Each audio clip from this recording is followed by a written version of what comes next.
Hi guys, today I'll be doing the Reader's Problems tag. This is a list of 11 questions that relate to reader problems, so let's get started. Question 1. You have 20,000 books in your TBR. How do you decide what to read next?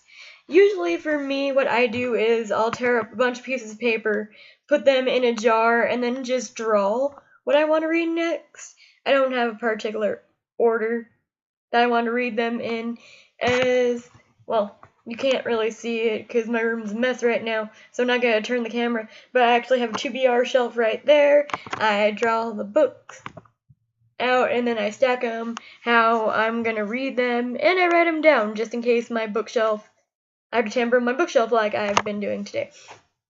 Okay, 2. You are halfway through a book and it's not really to your liking. Do you put it down or are you committed? With me, usually I put it down, but since I've been trying to actually commit to books, I'm committed no matter how sucky the book is. Question 3. The end of the year is coming and your reading challenge is still not done. Do you complete it? Sorry about that. Do you complete it? No, not really. I don't think. I'll just carry it over to the next year and hopefully do better next year. The covers of a series you love do not match. How do you cope? I actually just buy the covers anyway. I'm not particularly picky about my book covers. The covers, yes, it's awesome when they do match, but when they don't, it's like, meh, whatever. Everyone and their mother loves a book that you do not like. Who do you bond with over shared feelings? Well, if everyone and their mother likes this book, then there is no shared feelings. But I guess I would go try to find someone who hates this book as much as I do and bond with them instead. You are reading a book in public and you're about to start crying.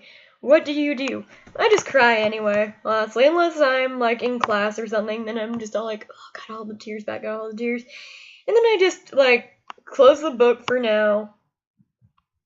Close the book while I'm in class. Just like, no, we're in class, we're not supposed to be reading anyway, so let's close that book and then wait until we're at the safety of our room to do it, so.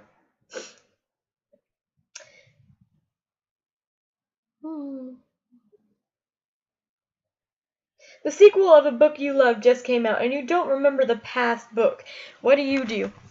Well, what I do is I either A, just read the sequel anyway because usually it'll tell us what happened in the first book, a continuation, and then I'll reread it after I read the sequel, and then if I don't want to reread the first one, I'll just look up on Wikipedia or spoilers or something to get me caught up on that book.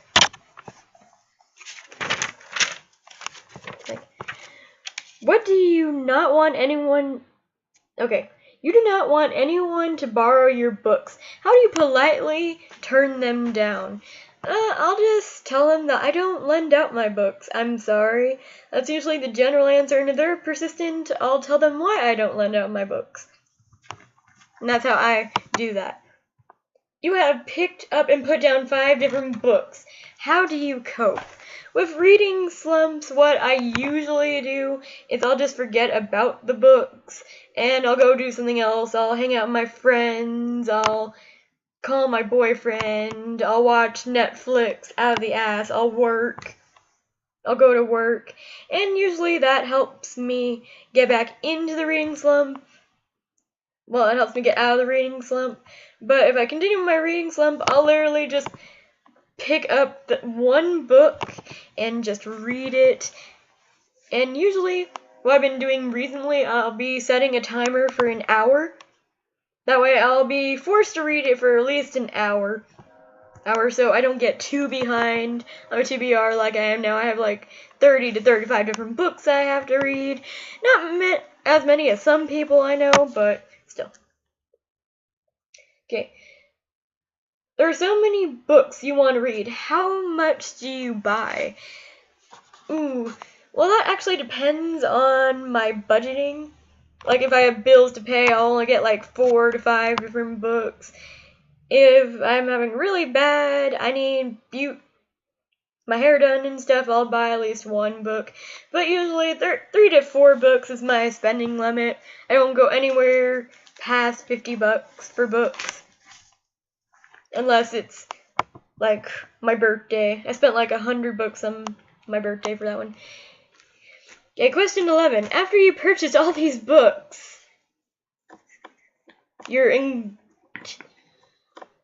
to read, how long does it sit on your shelf? It depends on my mood, my book reading mood. There are some books on my shelf right now that I have had for 5 years and I still haven't read them.